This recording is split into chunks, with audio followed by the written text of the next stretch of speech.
en lo que se refiere al diagnóstico del EPOC. Y es que el diagnóstico del EPOC se hace con espirometría.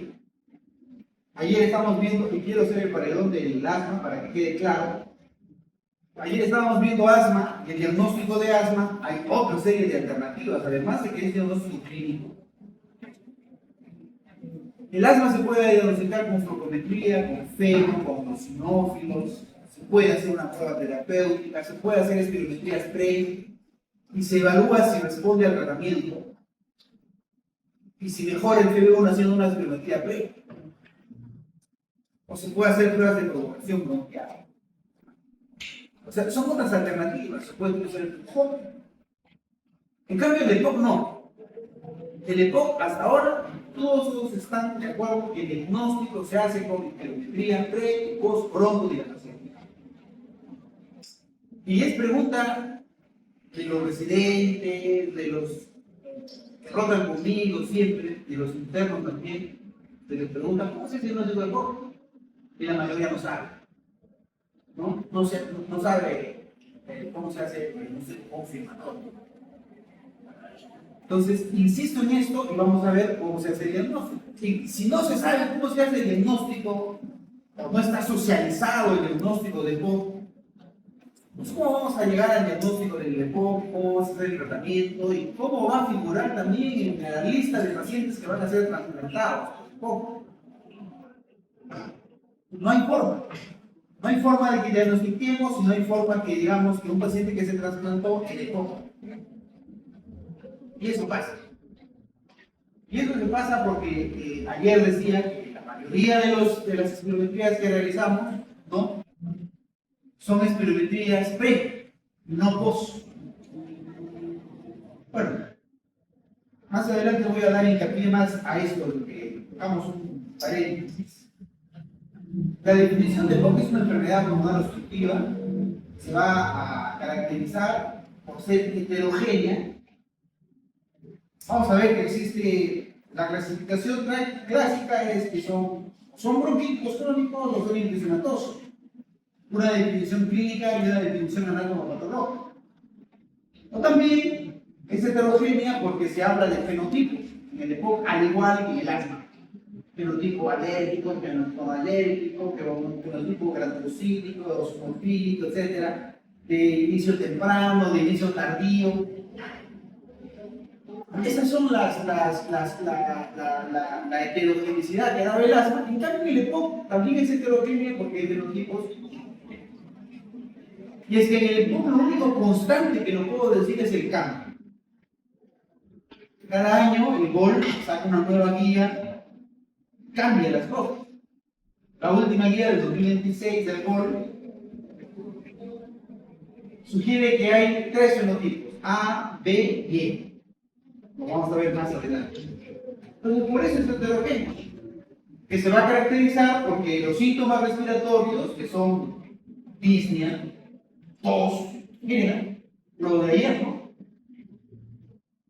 Producción de esputo, exacerbaciones, debido a las anomalías de la vía aérea, en este caso están los bronquitis, las bronquiolitis, o porque existe una destrucción del parénquima, ¿no?, provocado por el enfisema. Entre comillas diríamos, entonces no es una enfermedad de la vía aérea, pero existe destrucción que compromete al biólogo, y este es el enfisema como causante del EPOC, que va a provocar una obstrucción persistente, ¿no?, y a menudo progresiva si persiste la noxa, que condicionó a eso. ¿Ya? Si persiste la noxa, progresiva, el EPOC. La prevalencia, según el GOL, acá vemos es 10.3. Si comparamos con la TB, que pensamos que la TB está en todo lugar, la TB no es 0%. Es prevalente, igual que el apnea. La apnea del sueño también es prevalente, 2-3% de la población tiene asma. Según esto, el GOL tiene una prevalencia de 10.3% en el mundo.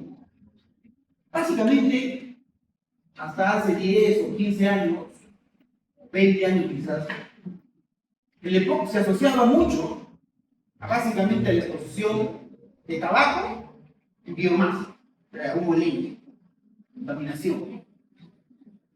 Siempre lo asociaban a eso, o tabaco o biomasa. Entonces, esta exposición de tabaco es persistente, ¿no? Genera el EPOC, y una vez que el paciente es EPOC para toda la vida. No hay forma de que se cure esta persona. Pero, oh sorpresa, la mayoría de estas, de tabaco sobre todo, está asociado a una exposición continua. Entonces el paciente, a medida que se sigue exponiendo a esta, la enfermedad va progresando, la enfermedad va avanzando. Si bien es cierto, la prevalencia del tabaco acá en el Perú, falta hacer trabajos epidemiológicos que refieren cuánta nuestra población tiene tabaco, pero es evidente, ¿no?, que hay países, ¿no?, que tienen alta prevalencia de tabaco, por lo tanto, esta enfermedad se muestra más en esos países.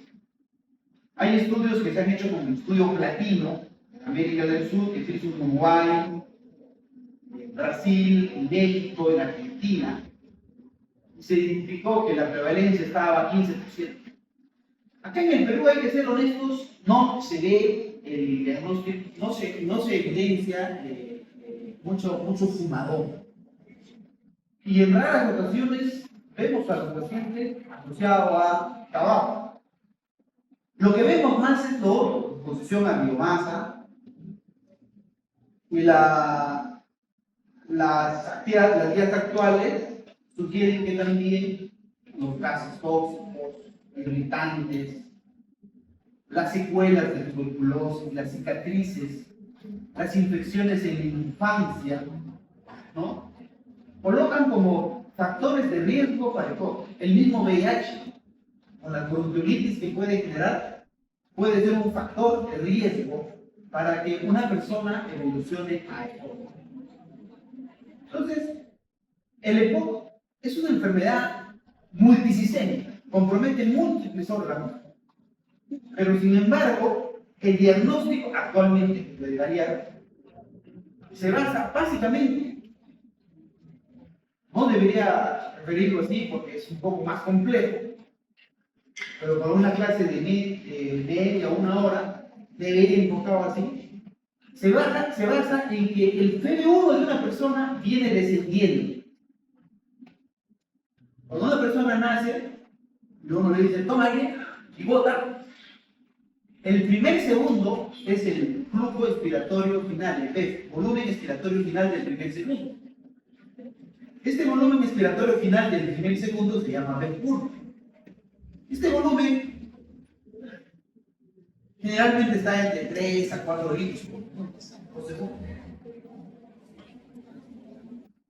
Pero si una persona fuma, este parámetro va descendiendo. Se supone que una persona nace hasta los 20 o 30 años, hasta los 30 años, el PEF1 aumenta. Es como hasta qué años uno crece, a los 18, 16, 18, ese rango. El PEF1 también va aumentando hasta los 18. Y a partir de los 18, perdón, hasta los 30, a partir de los 30 empieza el descenso. Ayer vimos que el asma era una enfermedad que condiciona el deterioro funcional. Hasta el año pasado, el asma también era una enfermedad que condicionaba, entre comillas, era una enfermedad asociada al EPOC. Se le llamaba síndrome de solapamiento. El asma puede condicionar a un paciente EPOC. Sin embargo, actualmente las guías sugieren que las dos entidades son entidades diferentes, tienen fisiopatología distinta. Por lo tanto, si hay pacientes que tienen overlap, tienen las dos cosas, son asmáticos y son EPOC, hay que tratarlos de manera diferente. Entonces, una persona que se expone a este factor de riesgo, llámese contaminación, llámese gas tóxico, llámese, va perdiendo el FeV1. Va perdiendo el FeV1.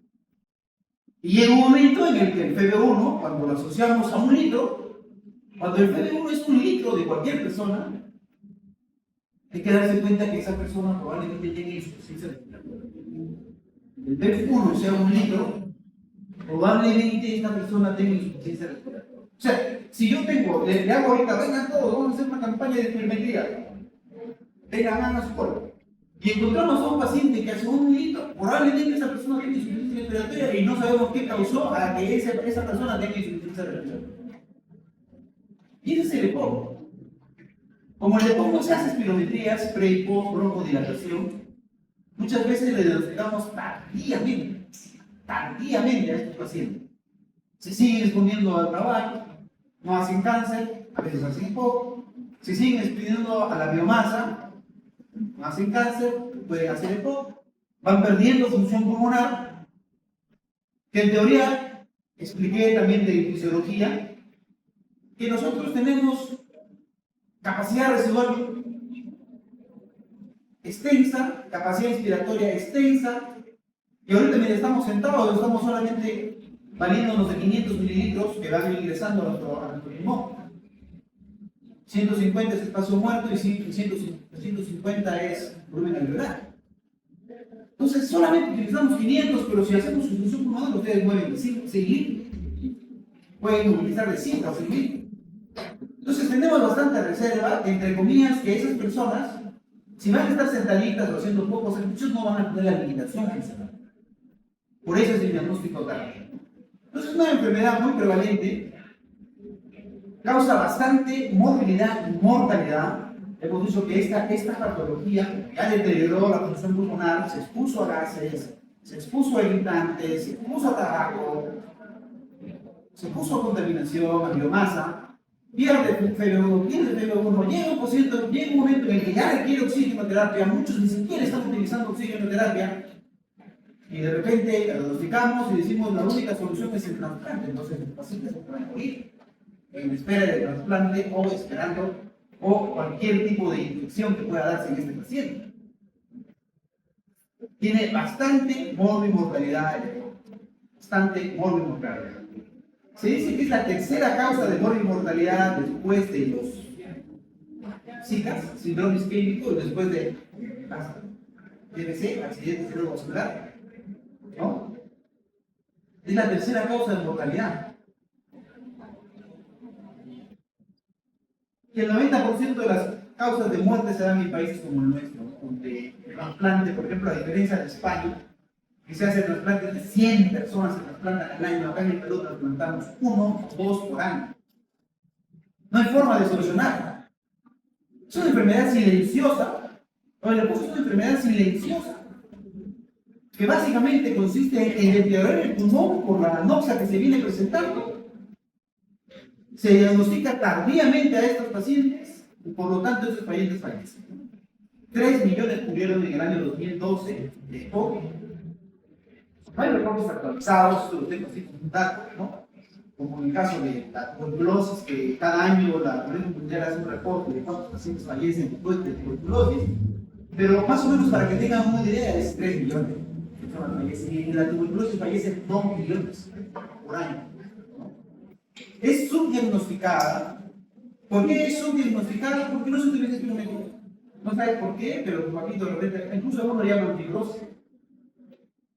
O tu abuelito, o algún familiar, o algún vecino, etc., falleció porque tenía insuficiencia respiratoria, había un proceso infeccioso y falleció. Subdiagnosticada, no se sabe de qué falleció, ¿no? No hay el uso de espirometrías. Curiosamente, los que han hecho, y les he escuchado a ustedes en los seminarios, ¿no? Los médicos internistas lo asocian bastante a la retención de CO2. Si le tiene CO2 es EPOC. Si fuma es EPOC. Y no todos hemos dicho que no es EPOC.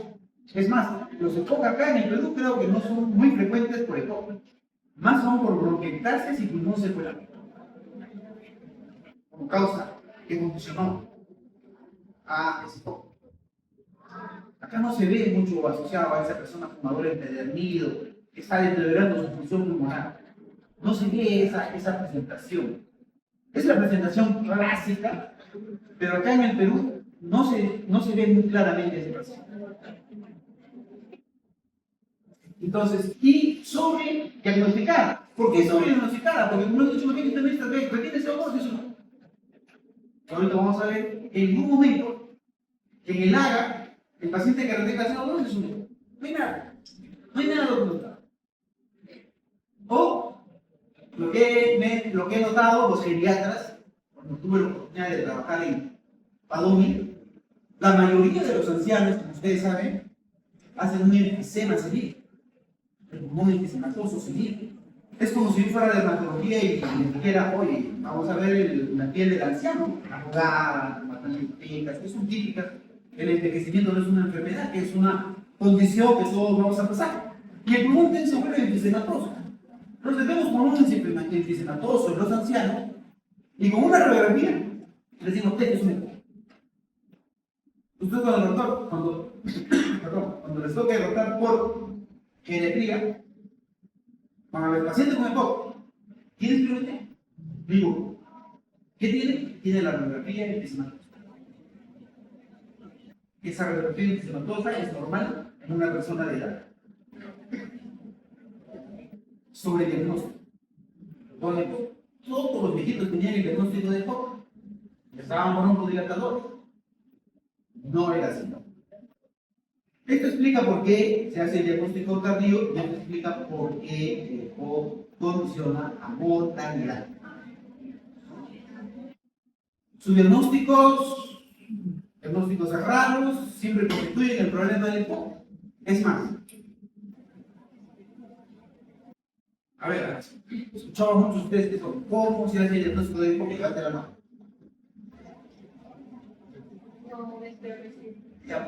Ya, estoy listo. ¿Cómo? ¿En usted qué busca? Son del EPOC. ¿Quién sabe? ¿O reformule? ¿Quién sabe el diagnóstico de EPOC? Ya, doy un punto. Levante la mano. De verdad, que da su nombre a ella. El hombre libre. El hombre libre. Capacidad vital forzada menor de 50%. Alguien, pero no es. Dime el nombre y el apellido.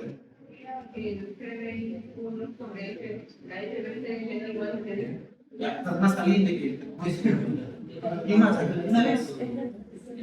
una vez, vale la idea. ¿Quién? Levante la mano. Mira, dijimos que era isometría. Estamos hablando de la distribución del PB1. Dijeron PB1, dijo 1 litro. Dijo, no, la relación es la misma.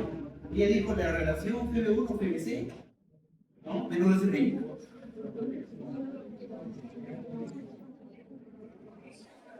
De lo que hemos empezado, ¿qué es lo que he dicho? A ver, ya, después de un broncodilatador, excelente. Ya digamos, con lo poco que han encontrado las cosas así, para contar. Efectivamente.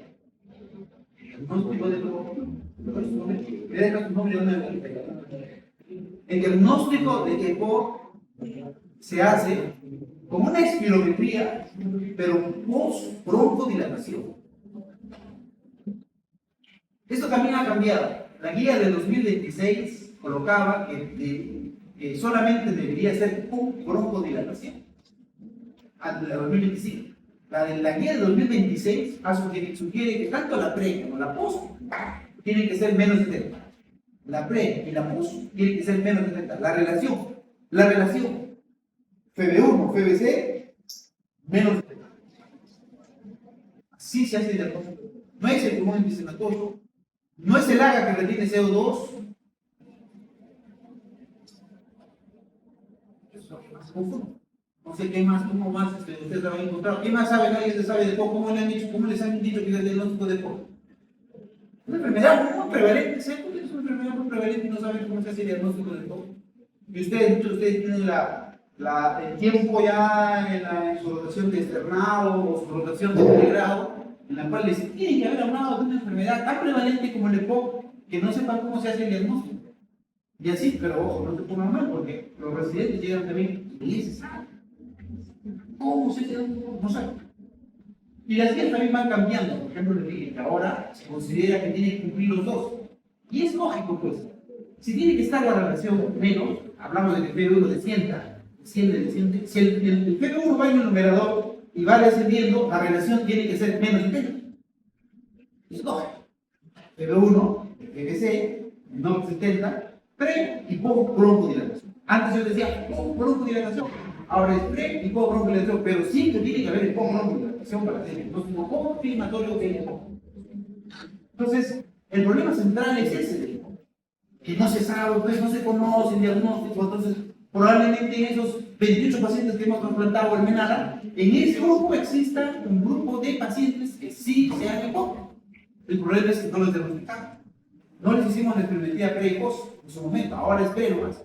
Probablemente si encontráramos todos los pacientes que le hemos trasplantado y su pre sale post, posiblemente ese grupo fue EPOC. Debemos tener la revisión, porque se han publicado de los diagnósticos de trasplante pulmonar y verificar quiénes tenían relación y posiblemente ellos sí tuvieron EPOC. ¿Por qué les digo esto? Porque les digo que el EPOC es una de las principales causas de trasplante en el mundo. Le está desplazando la fibrosis, pero en un momento fue el top. Siempre se trasplantaba al EPOC. No había forma. Ese pulmón tenía que sacarse, botar y colocar un nuevo de EPOC. No me recuerdo, no el tratamiento, perdón, del EPOC.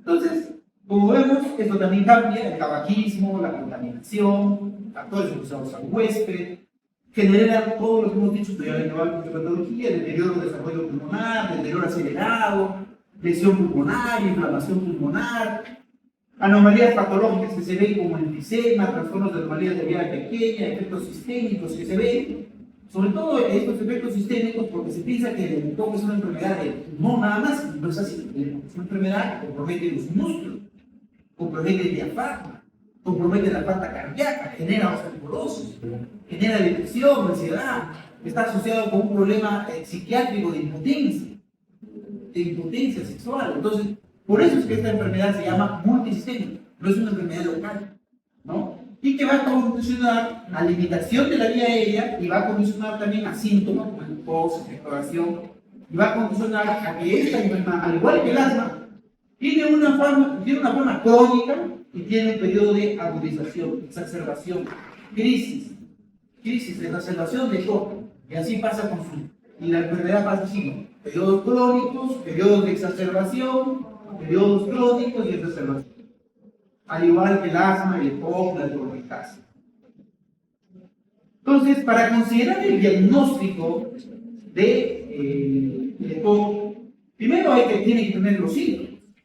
Disnea, es una disnea que va progresando a medida que la persona se sigue exponiendo a ese gas irritante, a esas partículas que van condicionando al deterioro, o a ese humo de tabaco, o a esa marihuana, cocaína. Quizás también frío, en algún momento esa situación del vapeo también todavía no está confirmada, pero las cosas serán así. Algún momento se va a dar eso. Entonces, y la tos crónica productiva, ¿no?, más la producción crónica de esputo, puede condicionar, como nos debe hacer sospechar de que estamos frente a un paciente clínico. Se evalúa una muy buena anamnesis, se evalúa si tiene algún factor de riesgo que haya estado expuesto, si ha tenido TB, si ha tenido bronquiectasia, si ha tenido VIH, si ha tenido alguna infección en la niñez, ¿no?, que haya condicionado al daño estructural del pulmón, por lo tanto el TB1 está deteriorado, más infecciones frecuentes, más antecedentes de exposición. Y en un paciente, esto quizás es un dato, pero antes, hace 10 o 15 años estaba en la guía, el paciente tiene que ser mayor de 35 por años. ¿Por qué? ¿Por qué tiene que ser? Porque tiene que haber una anoxia que ha deteriorado el pulmón, ¿no? Probablemente si no tuviera mayor de 35 años podríamos suponer que es una asma, un problema obvio. Pero ya si ha habido una exposición, si ha habido y tiene los síntomas y tiene mayor de 35, 40 años, porque siempre dicen diferencias entre asma y EPOC, la edad. El EPOC es más frecuente en personas de mayor edad. El asma es una enfermedad que se da desde la infancia. Entonces, siempre nos debe hacer sospechar que estamos frente a un paciente con EPOC. Es decir, que si yo les doy un caso clínico de un paciente mayor de 50, que tiene líneas, tiene expectoración, ¿no?, tiene tos, hay que ponerle como diagnóstico diferencial la posibilidad de diagnosticar EPOC. ¿Cuál es el plan, doctora? Es el plan. Cuando ustedes planteen un problema, una entidad, dentro de sus problemas, de sus planteamientos, ustedes deben decir, si el problema es este, hay un planteamiento. Y como les dije anteriormente, no es programa, perfil hepático, glucosa de creatinina, radiografía de todo, no. Eso siempre lo van a pedir, siempre, porque desde que están internos, ya saben, una gente que está empezando por emergencias, pedir hemograma, perfil hepático, radiografía, es parte del protocolo. A todos, porque si van a ingresar, tienen que solicitar entonces esas pruebas. Pero específicamente, si plantean un diagnóstico, hay que plantear la espirometría pre y post-concepción. Y ojo que la espirometría, en España, por ejemplo, es una revista a la mano que deben tener todos. Como les. Cada vez más están baratas también, ¿no? Entonces deberíamos tener, es más, si le pones tan prevalente, 10% de la población, de 100 personas, imagínate acá, a esta cuadra, 100, 10, 10, son todos. Imagínate que la almenara quiera diagnosticar de cada 100, 10. Somos 13 millones, ¿no? De 13 millones saquen el 10%. No hay forma. Tiene que hacer la atención primaria con la espirometría. Es decir, la espirometría tiene que estar dirigido, si yo fuera un ministro, y digo, con esta enfermedad muy prevalente. Hay que capacitar a los médicos generales que se van a formar para que utilicen la espirometría en atención primaria, para diagnosticar tempranamente y no esté llegando a trasplante tan tardíamente. ¿Se entendió la figura? Claro, se entendió la figura, tiene que ser así, igual que la hipertensión, igual que la diabetes, no son prevalentes. Entonces uno tiene que buscar las herramientas para hacer el diagnóstico, y el diagnóstico se hace con espirometría. No le vas a hacer cuando ya tiene un litro, tiene insuficiencia respiratoria, y tú haces la espirometría. Tengo que hacer unos que han hecho conmigo la rotación, y han hecho espirometría. Lo difícil que es hacer una espirometría a un paciente que está con polimia, taquimia, que tiene limitación, que tiene 700, 600 mililitros de volumen, y tú le vas a decir, a ver, hombre, espirometría, pues ya es muy difícil. Tardíamente le estamos haciendo el diagnóstico. Muy bien, pero en ese momento hay que considerar la posibilidad de diagnóstico. Acá están las mayorías de guías, todas las guías que he puesto acá, ¿no? La de 2026, la de 2014, la de 2025, la de 2023, ¿no? Todas sugieren que esta es espirometría, luego espirometría pre y post. La relación tiene que ser, la relación PB1 y PBC tiene que ser pre y post broncohidratación negativo. Acá la mayoría de los colegas, quiero dar hincapié a eso, porque esa es una tara. Nadie les ha enseñado en las salas de las universidades que hagan el diagnóstico de esa manera. El asma, ¿cómo se hace el diagnóstico de asma?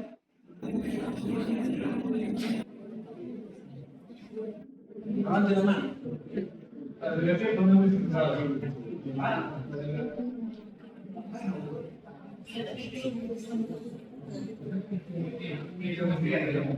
Ya, pre y post, ubiquemos en la espirometría pre y post broncohidratación.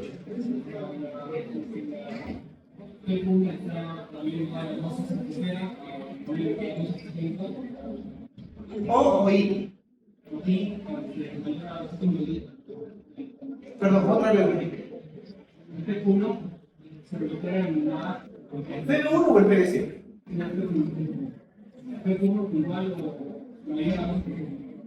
Mayor o igual.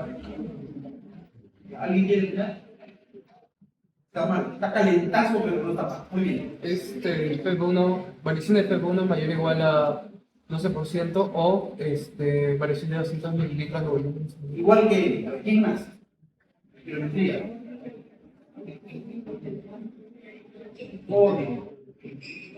Pues ya me he hecho la práctica. O sea, qué pena, me da duro. Mi ídolo se derrumba. Ya, pone FB1, FBC. Otra vez entonces. Esa es la segunda. No va a haber tercera. La tercera sí, le dan sus nombres para calarlo. Entonces, FB1, FBC, FB1, FBC. Compro. Se recupera 12%. No, No IO y 200 mililitros. F1, PVC, que recupere 12 y 200 mililitros. No IO, una pregunta puede venir de aquí, IO, O, I, usted tiene que saber. Está en las guías. Todas se ponen de acuerdo, todas se tienen los mismos. Entonces, como se dice eso,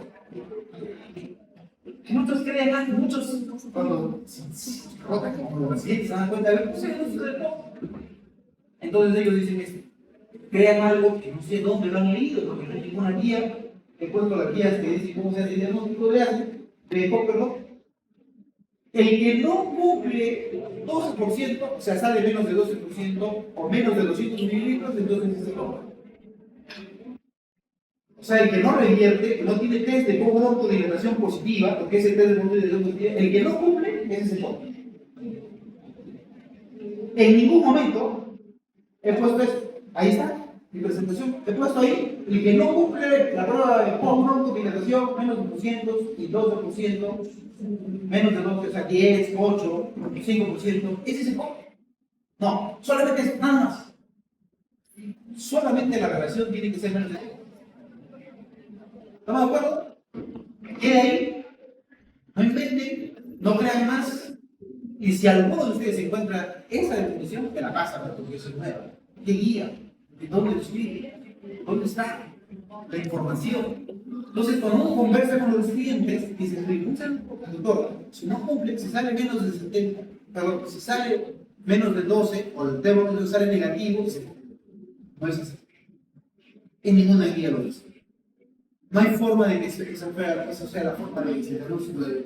Entonces, esta es la guía la del 2026, donde dice que la medición del F1-FBC, si sale mayor de 70, no es EPO. Si la relación es menos de 70, no, pre-broncodilatación, no tengo que hacerle la post-broncodilatación. Y si la post-broncodilatación sale menos de 70, es EPO confirmado. Es que no hay forma.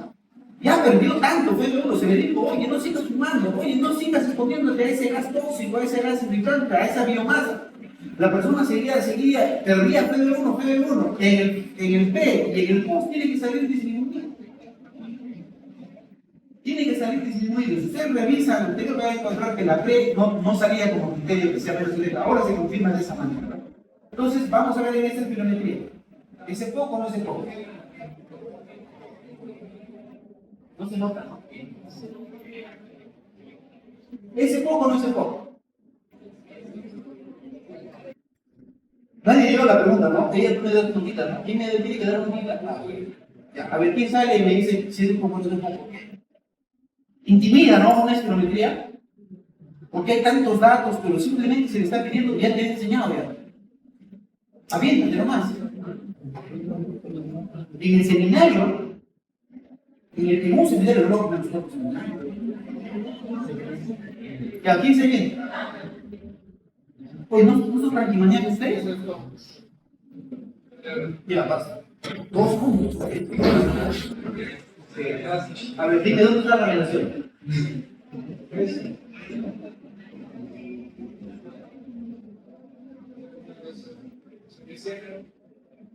No, porque está caliente, pero ese es el porcentaje. Ese es el porcentaje. ¿Alguien más quiere decir? Sí, el 50 módulos de nivel. ¿Cómo? El 50 módulos de nivel. ¿A cuánto? Helado. Al costado. No, no, ya, total. 50 módulos de nivel. Ah, ese es uno tiene que moverte, ¿no? Ese es el 50 puntos que el paciente ha hecho. El 50 puntos que es el paciente ha hecho. Ese es el pre, antes de utilizar el broncodilatador. Este es el teórico, o sea, el teórico toca el peso, la talla, la edad, la altura, el software tiene una de los pacientes normales, ecuaciones matemáticas que sacan cuánto es el teórico, cuánto es el predicho, ¿no? Pero actualmente ya no se utiliza bastante el límite inferior o la desviación estándar. Esto es lo que el paciente ha hecho pre. Y como ustedes ven, el paciente es 50, la relación FeB1-FBC P1, P2, de lo que el paciente ha hecho, porque esto es este con este, se tiene que acuerdo, como he dicho. Este es el que el paciente ha hecho. La variación está menos pequeña. En el post está acá. Lo que el paciente hace es, este es el porcentaje de este entre este. Puede usarle este, ¿no? Y este también es el porcentaje del superior. Entonces ahí es en poco. ¿No es cierto? Entonces, fácil. Una espirometría no es para intimidar, una espirometría es para ver lo que te he enseñado. Si quiero saber si es asma, ¿es asma o no es asma? ¿Quién me dice? Ojo, que también ayer les dije, el hecho que salga una prueba de broncodilatación negativa no descarta que no se puede hacer. Pero sí aleja la posibilidad. ¿Es asma? ¿Por qué? No aumenta el 12% de la No, déjame repetir.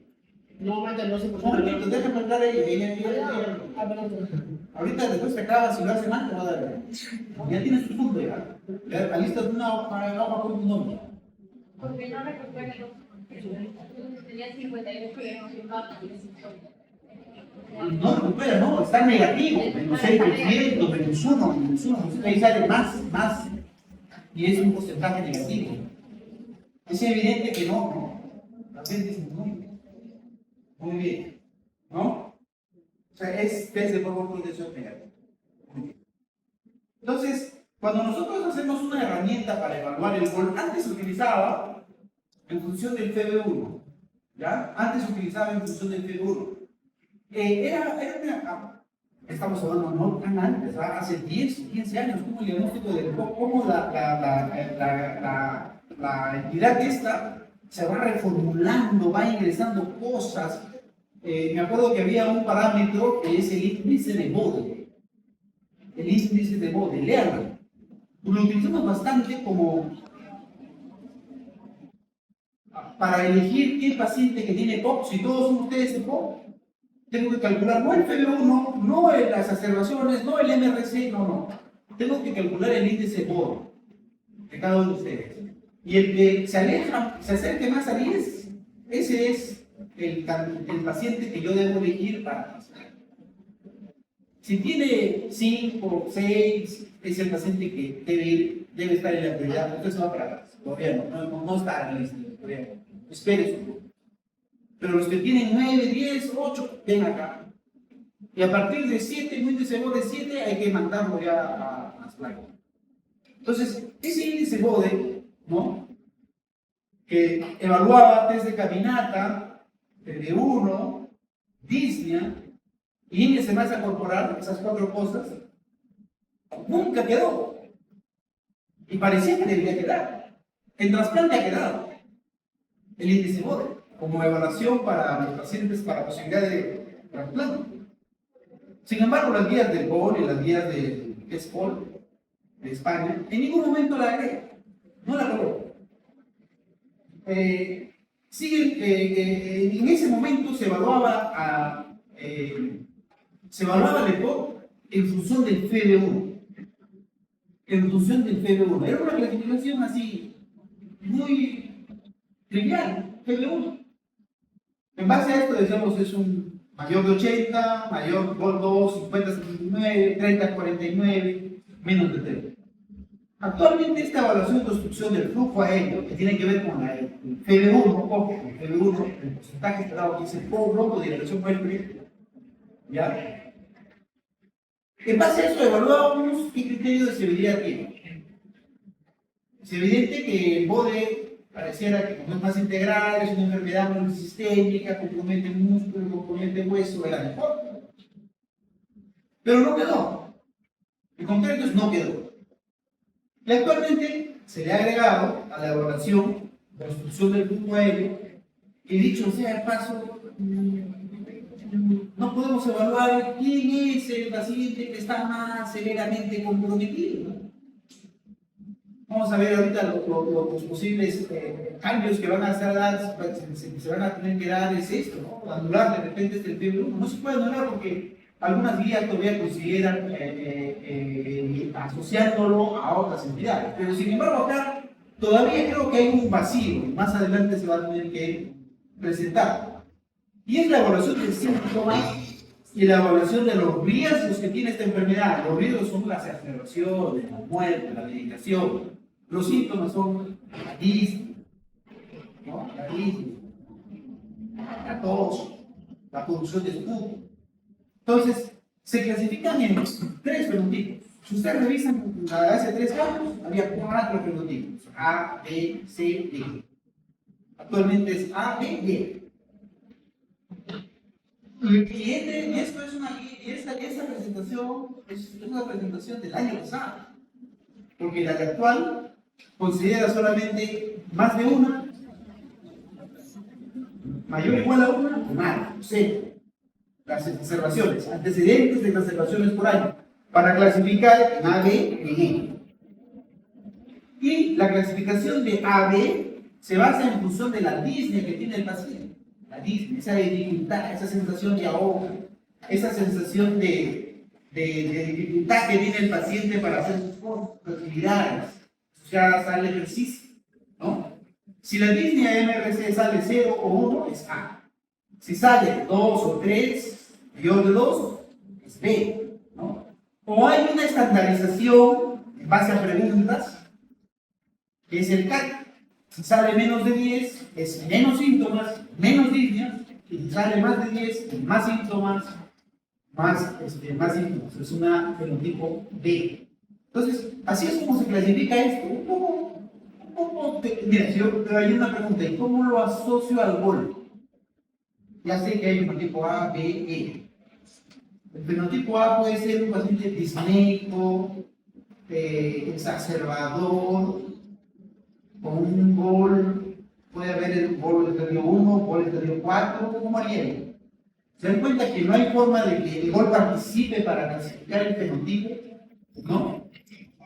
Sin embargo, pareciera que, insisto, el BODE me parece interesante, ha quedado para cualquier trasplante como parte de la evaluación de priorización, como parte de evaluar quién está más severamente comprometido, y por lo tanto yo decido a él lo voy a trasplantar primero de este grupo, ¿no?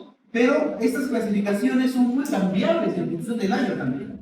Entonces, para evaluar los síntomas, ahí está la evaluación del estado de incapacidad y la medición a través del CAT o la medición de la disnea, el índice MRC, ¿no? Este es el CAT donde yo veo nunca toso, siempre toso, no tengo nada de flema, tengo bastante flema y el paciente tiene que marcar.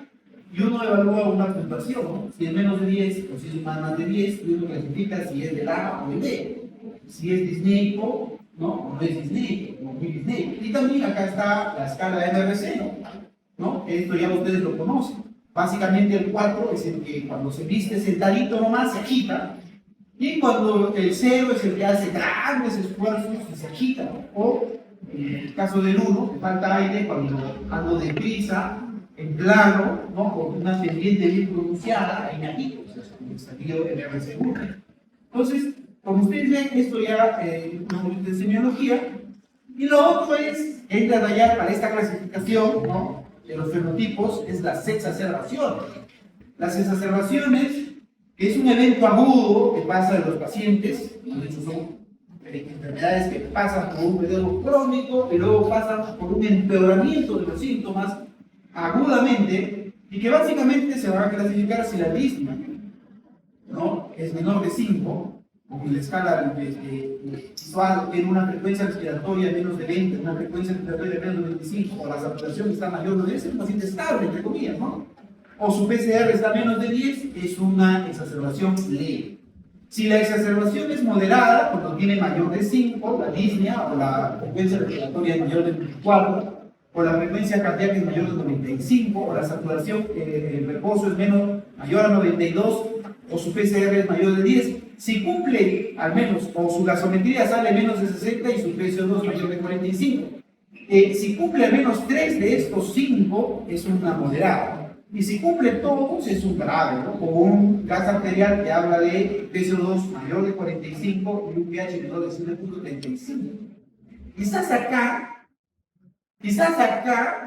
si hablamos de CO2, Pero esto tiene que ver con exacerbación, no lo podemos generalizar. En ningún momento estoy hablando de uno de los criterios para evaluar que cómo categorizas a un paciente con EPOC leve, exacerbación, crisis, exacerbación de EPOC, leve, moderado y severo. Si cumple todos los criterios, más el ARA, que habla de reducción de CO2 con un pH menos de 55, pues probablemente tú sí digas, esta es una exacerbación grave, ¿no? Entonces, estas son establecer las exacerbaciones, y acá les dimos la clasificación del 2026, que habla uno o más exacerbaciones, fenotipo E. Cero, más exacerbaciones, fenotipo A y B. Es entendible que los que tienen mayor exacerbación son pacientes que tienen mayor mortalidad, porque están llegando a emergencia, están llegando a UCI, retienen CO2. Estas exacerbaciones pueden ser moderadas y severas. Como he dicho, las que clasificas son las moderadas y las severas. Y las severas, por si acaso, retienen CO2. ¿Cómo bajo el CO2 de una persona? Pregunta, a ver. ¿Me das su cita? Otra vez, cuando tú quieres participar. ¿Cómo bajo el CO2 de la sangre de una persona? Porque hemos dicho que un criterio es que tenga CO2 mayor que 45 con un pH menos de 55. Si cumples esos criterios más de los anteriores, el moderado es severo. ¿Cómo voy a bajar el CO2 de un paciente? Ventilación.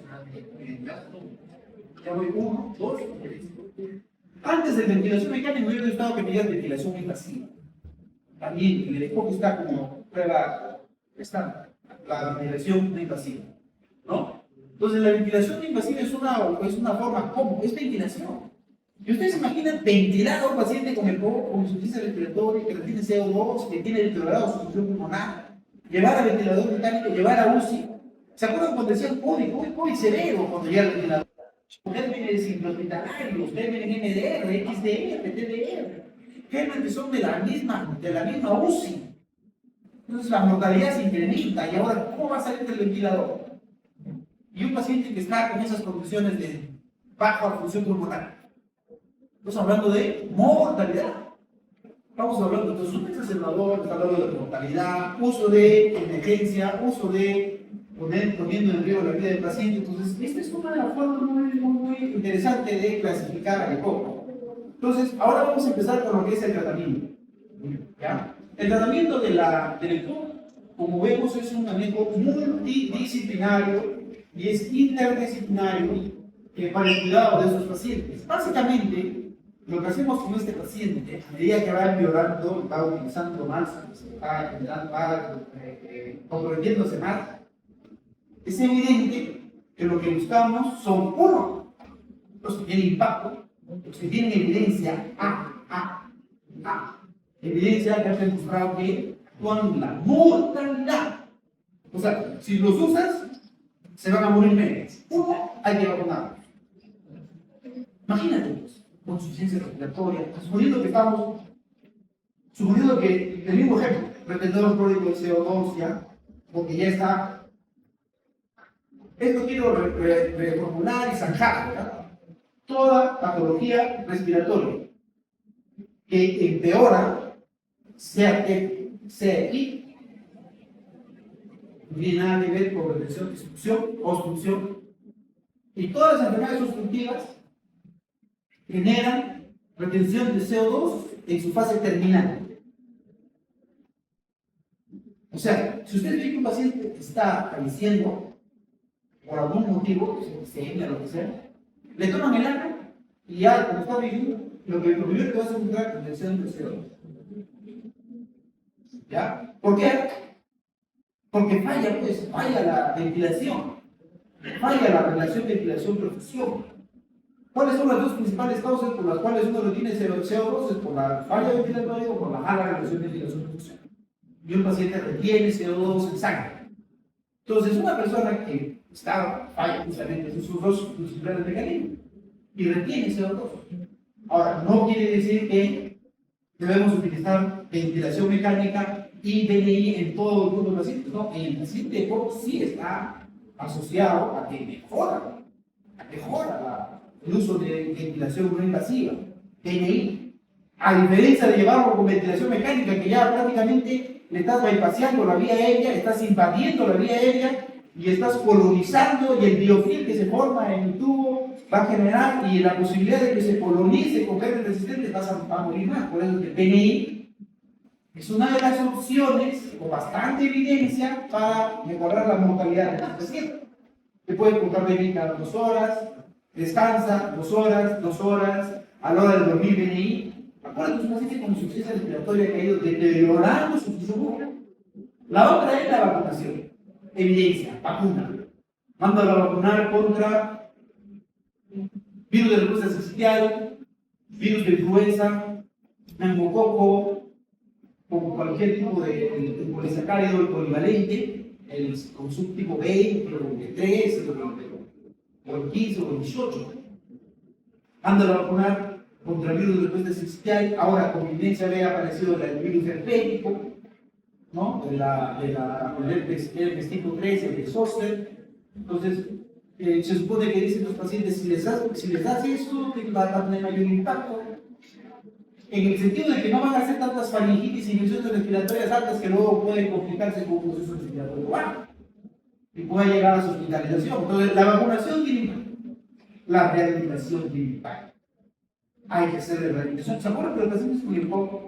El COVID fue una especie de EPOC, pero el EPOC es así, crónico, de tiempo. El COVID fue así, porque decían que el COVID, y casi se sacó de esta enfermedad todo lo que se manejaba en el COVID. Decían, si tú haces ejercicio antes del COVID, vas a responder mejor cuando llegues a UCI. Durante cuando estés en UCI, haga rehabilitación, vas a ir mejor. Si después de UCI haces rehabilitación, tu rehabilitación va a ser mejor. O sea, la rehabilitación no implica antes, durante o después, va a morir. La rehabilitación tiene impacto, evidencia A. Utilizar musculatura accesoria, utilizar musculatura que interviene en la inspiración, el diafragma, el músculo intelectual externo, inspiratorio, los músculos accesorios que intervienen. Hay que fortalecer el diafragma, hay que hacer ejercicio multisistema, componente de los músculos, los miembros inferiores. Hay que utilizar esas ciclos de bicicletas en las cuales el paciente puede estar sentado y haciendo el ejercicio. Entonces, la rehabilitación no hay pierde. La rehabilitación tiene evidencia A de impacto en la mortalidad de los pacientes. Vive más. Después apareció la vacunación, la cirugía de reducción. Esas burlas, esos enfisema, si tú lo superabas, tenían mayor impacto. El trasplante, ¿quién sabe que se va a morir? Si le trasplanta va a vivir 3 o 5 años o 10 años más. No hay impacto. La cirugía tiene impacto. Cirugía de reducción, bulectomía, reducción de pedazos de lóbulos que tienen comprometido el pulmón. Entonces, tiene impacto. Y apareció que la medicación para la EPOC no tenía impacto en lo que es mortalidad. Te mejoraba los síntomas, te mejoraba la calidad de vida, te mejoraba la función pulmonar, te mejoraba el atrapamiento aéreo. Los trabajos sirven en función de eso. Pero recientemente han aparecido estudios, ¿no?, en las cuales refieren que utilizar una terapia triple de broncodilatadores en pacientes que están pequeñamente seleccionados, no en un paciente que tiene un EPOC, vamos a suponer en estadios iniciales. No, estoy hablando de los pacientes que están muy avanzados. La terapia triple de dar un beta-agonista de acción prolongada, un antimuscarínico de acción prolongada, más corticoides, y el impacto en lo que se refiere. Recientemente, eso no tiene nada que ver con ya hace un tiempo, lo que se ha hablado anteriormente sí. Entonces, el manejo multidisciplinario, está olvidado, algo más importante, el cese del tabaco. Se está asociado al tabaco. Ahí en el cese del trabajo intervienen múltiples especialistas: psiquiatría, hay que trabajar con la parte de la ansiedad, ¿no? Hay que trabajar con la parte de la depresión, hay que utilizar vareniciclina, champis, hay que utilizar propio, chicle de nicotina, ¿no? Para el síndrome de abstinencia que se va a dar después de charlas con terapistas, ¿no? En las cuales uno va trabajando con él. Hay que intentar, a veces hasta más de 6 intentos de retiro del tabaco. Es un paciente que sigue fumando a pesar de que su función pulmonar va empeorando, ¿no? Sigue fumando, entonces lo único que le queda es el trasplante. Muy bien, entonces acá en esta presentación de la Sociedad Torácica Canadiense, evalúo todo, ¿no? Miren, acá está la función pulmonar leve, muy severa, la disnea del 1 al 4, el CAT menos de 10, mayor de 40, la mortalidad, ¿no? Y los cuadros de observación bajo y alto. Cómo uno va ingresando la educación, el cese de tabaco, la actividad, la vacunación, el uso de broncodilatadores, la rehabilitación, la farmacoterapia, el oxígeno y el mayor cuidado del oxígeno también. Pacientes que utilizan, el estudio TOC, ¿no? Utilizan más de 15 litros de oxígeno, pues aquellos que no utilizan oxígeno, hay trabajos de 15, de 18, pero lo ideal debería ser que el paciente que ya llegó a insuficiencia respiratoria debería utilizar oxígeno de por vida. El oxígeno no es, como nosotros pensábamos, bueno, en este periodo del COVID, hasta antes del COVID, ustedes saben que el oxígeno era una medicación que un neumólogo lo indicaba y 10 médicos generales te decían, no debes utilizar oxígeno. Pero en el COVID demostramos que las personas hacían cola por oxígeno, buscaban el oxígeno y vimos que los medios de transmisión, como decían, por falta de oxígeno en Iquitos fallecieron un montón de personas. Entonces, es evidente que el oxígeno tiene impacto, ¿no? Es evidente también que el oxígeno mayor de 6 litros, con un FiO2 mayor de 60 de concentración, puede traer consigo ya neumonitis por el oxígeno, la fibrosis. Beneficia, pero te perjudica. Mayor de 6 horas, utilizando FiO2, mayor de 60 oxígeno, ya se ve la formación de radicales libres, superados los utensilios que pueden brotar en el paciente. Entonces, la cosa de decisión simple, pues los pacientes dicen, oye, tiene fibrosis, te está dando oxígeno, vas a entrar con la fibrosis, ya. No había forma. Cuando el organismo sensa que el oxígeno, que la saturación está baja, y el PO2 está bajo, la saturación está menos 92, el organismo automáticamente comienza a generar taquicardia, porque piensa que el oxígeno no le está llegando adecuadamente y el corazón comienza a golpear más. Y en una de esas el paciente da fibrilaciones, arritmias que pueden condicionar a que este paciente fallezca de un paro cardíaco, ¿no? Entonces el oxígeno tiene impacto. El PNI y terapias quirúrgicas, ¿no? Entonces, los objetivos del tratamiento es reducción de síntomas, reducción de los riesgos, aliviar los síntomas, el estado general, mejorar la tolerancia al ejercicio, evitar la progresión de la enfermedad, prevenir las complicaciones, tratar las situaciones y reducir la mortalidad. Hemos dicho de los factores que están asociados a la mortalidad que uno busca en esto, ¿no? La terapia farmacológica, no existe una medicación que haya demostrado, y es lo que dice la guía del GOL, que haya demostrado completamente detener la caída de la progresión de la enfermedad. No existe verdaderamente, básicamente se da sintomáticos, ¿verdad?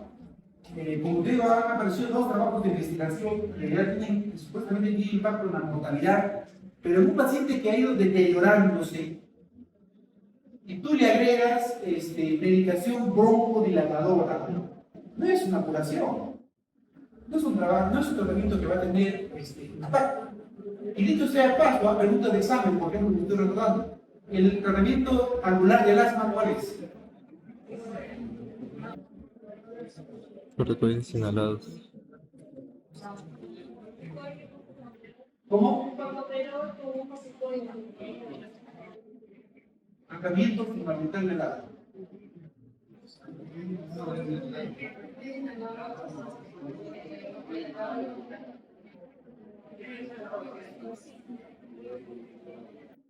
El tratamiento angular del asma es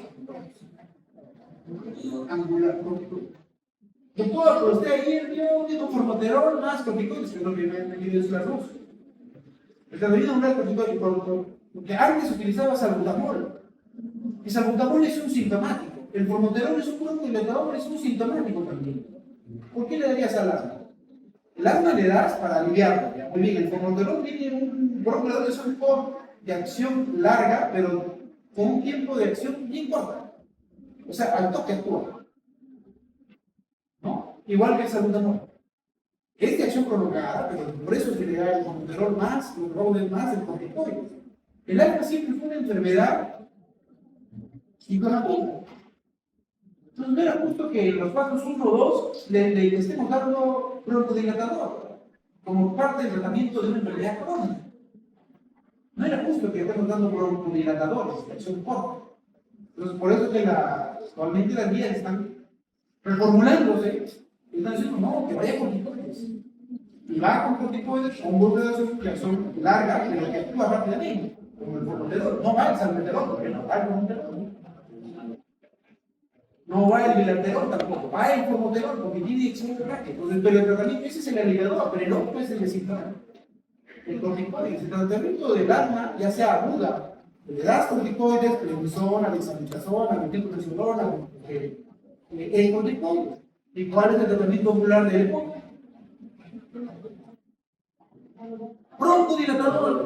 Broncodilatadores, ¿qué más le vas a dar? Broncodilatadores. Y los broncodilatadores tienen impacto en una enfermedad que va a generar bastante estrés oxidativo, bastante oxidación, bastante por la exposición a una noxa, o sea, tabaco, más contaminación. No. Entonces, bueno, eso es lo que quiero decir. Tratamiento fundamental, farmacológicos, broncodilatadores. Bueno, y acá es donde quiero demostrar, ¿no?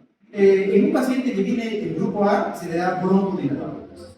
Un broncodilatador. Siempre el de acción larga mejor que el de acción corta, pero al grupo A le podría dar salbutamol o bromuro o salmeterol o formoterol, pero ahí va. Siempre el broncodilatador ha demostrado que acción larga mejor que el broncodilatador de acción corta. En el grupo B, que ya es un poco más sintomático, o sea que tiene un MRC 2, mayor de 2, 2, 3, 4, o tiene un CAT mayor de 10, a ese paciente le das un antimuscarínico o un beta-agonista de acción larga. ¿No? Un antimuscarínico de acción larga, lo propio más, salmeterol, más formoterol. Y a un grupo E le vas a dar lo mismo que a un sintomático muy fluido, ¿no? Que tiene un CAT mayor de 10 o una disnea ya marcada, pero hay que considerar que en este grupo, como es exacerbador, si los eosinófilos salen mayor de 300 en sangre, tienes que agregarle corticoides inhalados. Entonces, el tratamiento es broncodilatador, es aliviador, es broncodilatar. No hay mucha ciencia en esto. Hay broncodilatador, hay que mejorar los síntomas del paciente. Está generando una limitación obstructiva de esta enfermedad y hay que darle broncodilatador. Entonces, ese es el estudio que les dije, en la cual el estudio IMPACT, el estudio EPOX, ¿no? Que tienen un radio de 0.72 y el otro de 0.55 y dando esta terapia triple, ¿no? Lava más corticoides, han de alguna manera tenido impacto en la mortalidad de los pacientes, ¿no? Seguimos que dejar de fumar, rehabilitación, oxigenoterapia, ventilación con presión positiva, red masiva, cirugía de reducción, son también evidencias que han tenido impacto en lo que es el manejo. El ciclo del manejo, hay que evaluar la revisión, evaluar, ajustar, igual que el asma, hay que evaluar siempre los síntomas, las líneas de los son los síntomas, si esto confirma el diagnóstico del asma, del perdón, hay que evaluar cómo está utilizando el inhalador, cómo tiene adherencia, no tiene adherencia, si tiene algún enfoque no farmacológico, como las que hemos nombrado anteriormente, vacunación, rehabilitación, oxígeno, posibilidades de cirugía, uso de BDI, etc. ¿no? Ajustar de acuerdo a la escala de dispositivos. Y acá vemos algo que está apareciendo drogas nuevas al manejo del EPOC. Si el paciente es disneico, inicialmente uno le coloca LAMA o LAMA, ¿ya? De acción, después luego dar un beta-agonista de acción larga o un antimuscarínico de acción larga. Si el paciente sigue evolucionando a pesar de sus llega a consulta y el paciente sigue empeorando con los síntomas, hay que darle las dos a la vez. Y si el paciente, a pesar de que le están dando las dos, sigue evolucionando, le puedes dar, hay que considerar cambiar el dispositivo de inhalador o algún principio activo diferente al mismo, o implementar la escala de tratamiento no farmacológico en este grupo de pacientes. Y si además de eso considera añadir ensifentrina, esta droga todavía no llega. Estas son, entre comillas, son como novedades, ¿no? Son como novedades en lo que es el manejo del asma. Todavía no hay esta droga, que yo sepa que todavía no hay. No sé quién vendrá acá en el grupo, todavía tiene que pasar todo el problema aduanero. Pero las nuevas guías están considerando esta opción. No es una droga que haya demostrado impacto, porque se le da a medida que va progresando. Si tuviera impacto verdaderamente ya desde el inicio, ¿no? Son como que ya, pues ya hay que dar algo y hay que darle, si va evolucionando, le podemos añadir esto. Y si el fenotipo es exacerbador, o sea, se puede dar LAMA o LAMA. LAMA o LAMA. Si los eosinófilos son menores de 300 y el paciente sigue evolucionando, le damos los juntos. Si los eosinófilos son mayor de 300, entonces le das las tres cosas a la vez, ¿no? Mayor de 300, LAMA, corticoides, si es exacerbador. Hemos dicho para ser exacerbador, ¿cuántas exacerbaciones tiene que tener por año? Uno. Sea moderada, sea severa, uno. Ha cambiado, ¿no? Y si a pesar de eso el paciente sigue haciendo exacerbaciones, ojo, muchas exacerbaciones, ojo, mortalidad, ojo, emergencia, ojo, uso de medicación que va a condicionar la acción adversa. Entonces ahí, si el paciente roflumilas, ¿no? Y si su fiebre es alrededor de 50 y es un fenotipo bronquítico crónico, o se puede agregar acitromicina si es un paciente exfumador preferentemente, o si el eosinófilo es mayor de 300, se puede dar terapia biológica como el dupilumab, terapia biológica. Estos son nuevos esquemas que van agregando al tratamiento del EPOC, ¿no? Es una guía muy actualizada en 2026 que agrega este flujograma de atención en este grupo. Acá más o menos doy luz verde, luz roja, luz amarilla, cuando utilizar el corticoides. En ningún momento he dicho que el tratamiento ocular del EPOC sea corticoides. No, corticoides no. Se debe usar corticoides inhalados, gente que tiene más de 2 exacerbaciones moderadas o una al año, o su recuento de eosinófilo es mayor a 300, o tiene antecedentes de asma, o tiene concomitantemente las dos cosas, o tiene antecedentes de haber sido hospitalizado por alguna exacerbación. Ahí el uso de corticoides no hay ningún problema. Está en luz verde. Pero si es que tiene eventos repetidos de neumonía, tiene recuentos de eosinófilos menos de 100, tiene antecedentes de infección por micobacterias, esas ambientales, ¿no? Mycobacterium abscessus, Mycobacterium fortuitum, Mycobacterium que no son resistentes, no se debería utilizar para corticoterapia, ¿no? Y en el amarillo está para evaluar. Entonces, el tratamiento, lo mismo regular del tratamiento del EPOC es el robo del tratamiento. Entonces, seguimos con esto, dejar de fumar. Hemos dicho, dejar de fumar tiene impacto.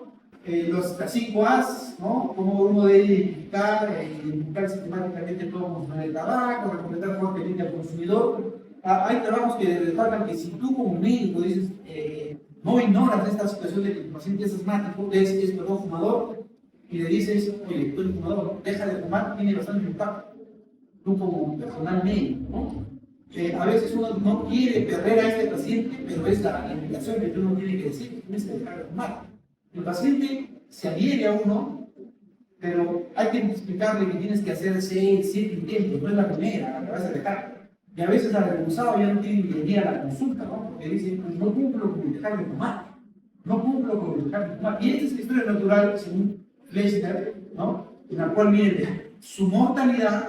Si una persona sigue fumando regularmente, ¿cómo muere antes de los 50, 75 años?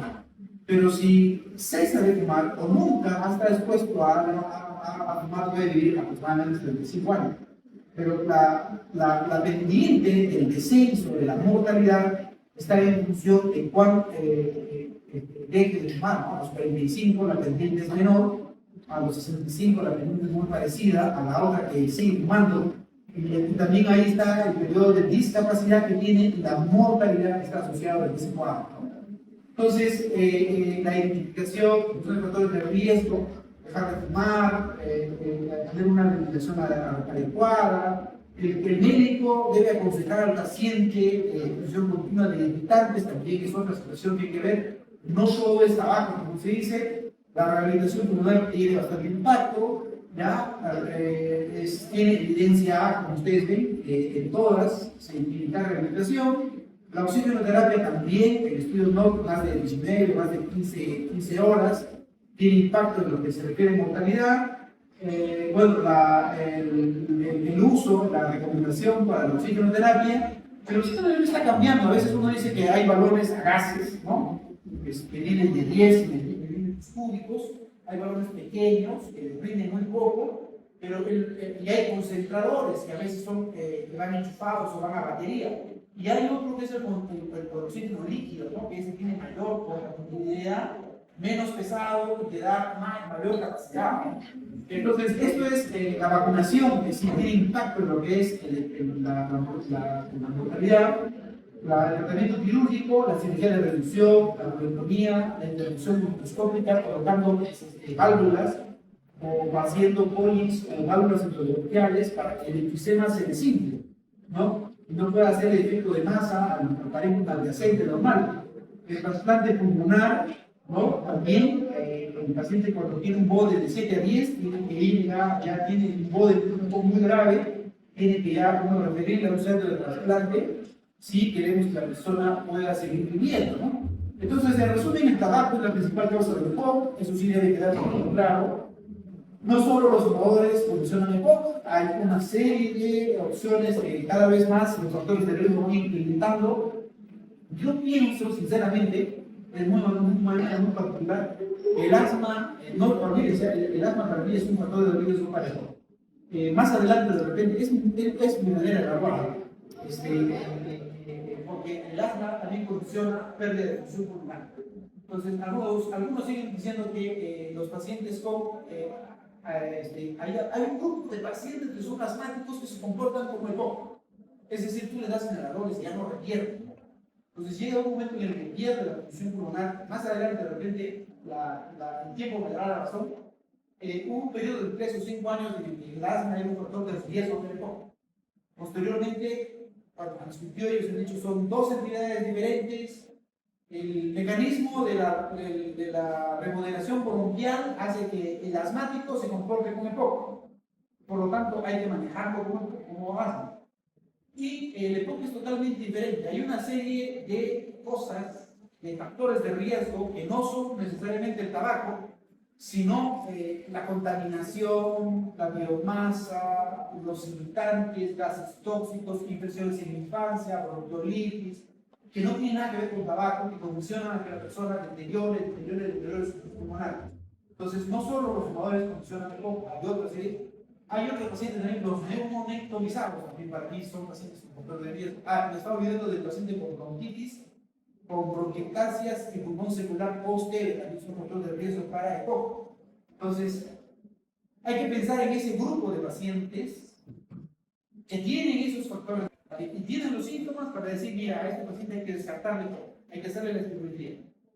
Si no pensamos en EPOC como opción de diagnóstico, no vamos a encontrar, no va a haber dentro de las casuísticas, no vamos a colocar un 6, 10 EPOC, ¿no? El tratamiento farmacológico se basa en broncodilatadores, se va escalonando, como hemos dicho, la eosinofilia menor de 100, con pocos síntomas y poca exacerbación, no debe utilizar corticoides inhalado.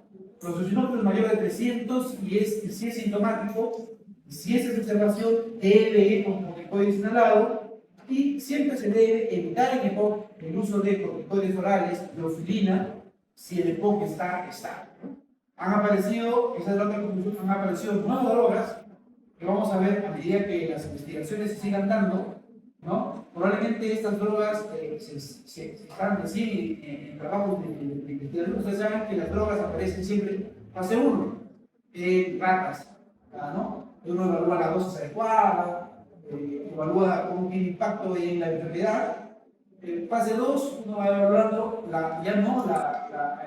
uno evalúa el principio activo, ¿no? Si tiene impacto o no. En la fase 2 ya evalúa cuál es la dosis adecuada, que no genera mucha reacción adversa. que no evalúa complicaciones. Y fase 3, uno evalúa justamente ya, evalúa las complicaciones que puedan dar, lógicamente haciendo ECAs, son ECAs, ¿no? Fase 3, y la fase 4 ya son trabajos ya en la población general, en el que evalúa justamente eso, cómo se comportan los factores adversos. Estos tratamientos todavía están en ese periodo, en esa evaluación, ¿no? Y iremos viendo cuál de ellas se va a colocando como una alternativa para el manejo de esta enfermedad, ¿no?